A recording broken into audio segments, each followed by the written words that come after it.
Hi everybody, this is my first live appearance on Facebook, and I want to see if I can start using that medium to communicate with you all and share in a better way about my investigations on intelligent design. So, as probably many of you know, I am writing on a book. Its name is Origins: What Cause Explains Best Our Existence and Why. And the main objective is to investigate molecular biology and what happens inside cells, their origins, how can their origin best be explained by evolution or design, and do this in a very detailed manner. That means going and dig as deep as possible, because as Behe said once, origins can best be explained by looking into molecular biology. In the molecular world, we see the real mechanisms which drive life. So there we can find the answers about origins. That's the best way to explore that. And I am right now investigating how genes are expressed, and the method is the gene regulatory network, which I have posted a few things about in the last few days, and it's amazing. I mean, what you see when you start digging there is just incredible complexity and design in every level. And what is interesting is that you have a chain of interconnected factories in the cell, and that begins with the chromosomes, which need to be expressed at the right moment and at the right place. So this network needs to find the genes, and in the human cell, that is in a string of chromosome-sized 3 billion nucleotides. That's a huge number. So how does the cell do that?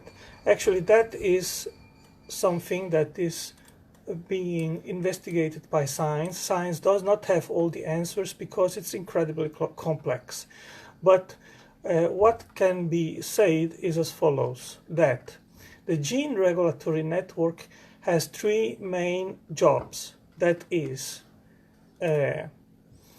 developing an organism, a multicellular organism. Then it needs to respond to environmental stimuli and adapt to new food sources. So it has to occur with three different things at the same time. And how does it do it? That's how I say it. There are many mechanisms that regulate the genes, how they are found and expressed at the right time. And what I've seen in the last few days is that histones, which wind up DNA around them, they have a tail which is like a hard disk. It's a string of amino acids upon which the writers that are protein writers, they are like a pen on paper. You can imagine the tail like a piece of paper, and these proteins, these writer proteins like a pen, they write on that tail, and there is a language which they use, which science doesn't know exactly what kind of language it is, but it is a language, and that's incredible. I mean, not only do these proteins write on single histone tails, but each how can I say, each nucleosome has 8 histone proteins, and these proteins, they have each one of them a tail which protrudes out of the nucleosome, and these proteins, there are 8 tails that protrude out of the nucleosome, and these proteins, they can read one tail, they can write on one tail, but they can also interact amongst these 8 histone tails. And there are about 30 million histones in a human cell. And these proteins, these reader proteins and the writer proteins, they can interact one with each other. And that's just amazing. And science is just now beginning to explore that language and how they do it. And this brings the complexity of gene expression to such a high level. I guess that it will take decades for science to find out how that actually works. And it's evident if you if there is a mutation in that regulation, in that network, then genes will be expressed in a different way, and what will be the consequence? Cancer.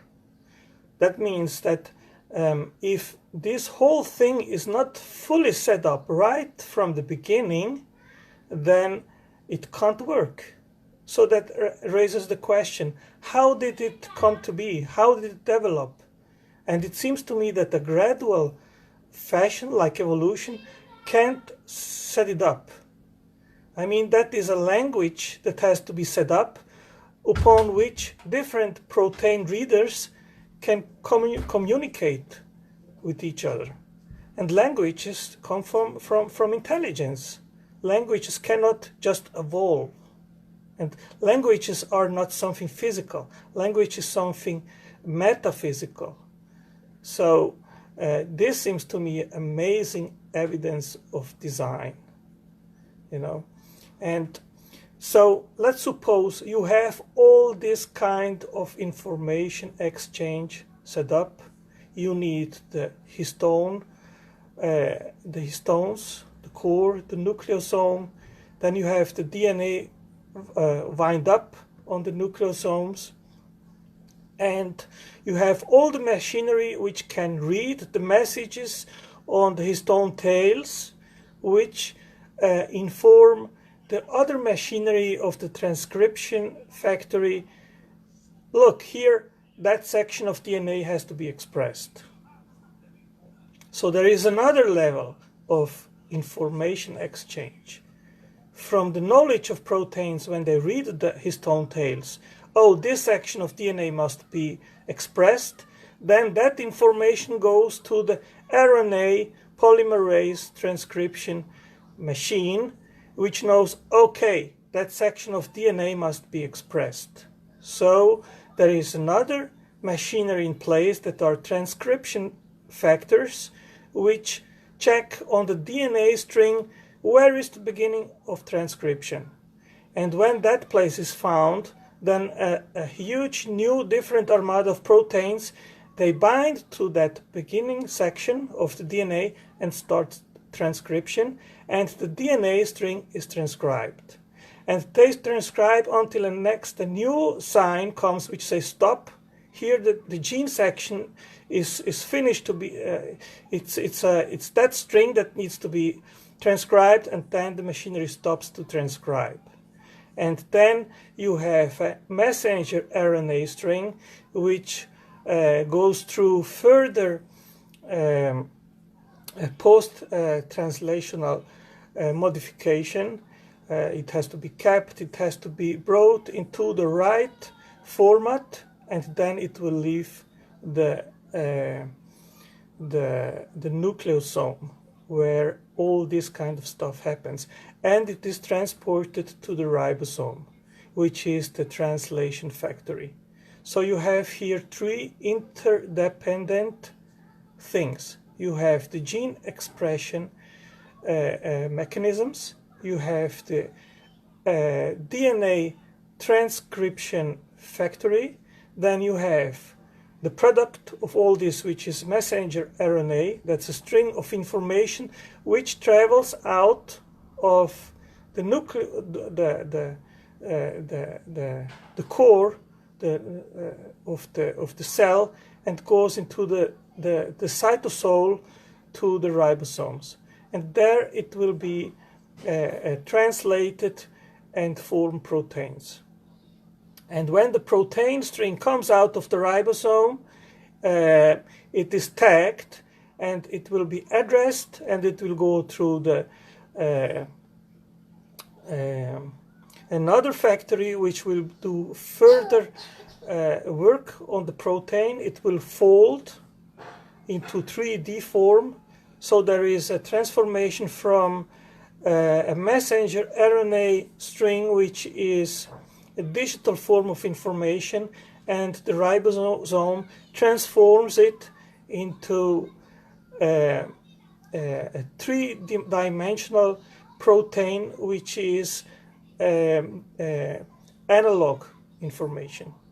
Okay, and usually these proteins, they are very complex. There is not just one amino acid string which folds, but there are 3 or 4. They have different levels of complexity. There is cofactors that have to be inserted into the protein. So this is another part of another factory which produces proteins. And when the protein is ready, then it is tagged, it is put into mail, like into a post office, and then it is transported to the place where the protein will begin its function. And that transport is also amazing. And sometimes in eukaryotic cells there are tubulins which have also on them. It's like it's a tubulin code. It's another code which directs the protein through other kind of proteins which transport these proteins, and it goes to the final destination. So you have here various factories which are interdependent, and one of these is missing, then nothing goes. So if you have all these kind of factories and machineries interconnected, but if just one thing is missing, then proteins cannot be synthesized. So if you have, for example, inside the ribosomes tRNA, which is the translation mechanism, then if you don't have that RNA, nothing goes. So what can be said about this? You have a cell, eukaryotic cells, which have various interconnected factories which have to work together, and they have all the pieces need to be interconnected together. It's like a production line. If where one robot is missing, nothing goes. The whole factories and the whole production line ceases to work. And this is extraordinary evidence of design.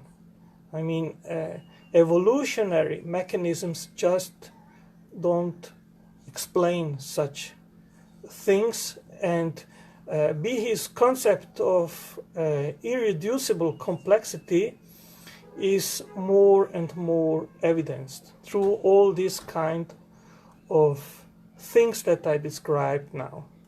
So This is amazing, and I am trying to collect this information in as much as detailed fashion in order that it can be appreciated and make our faith in design, in creation, stronger. Thank you very much.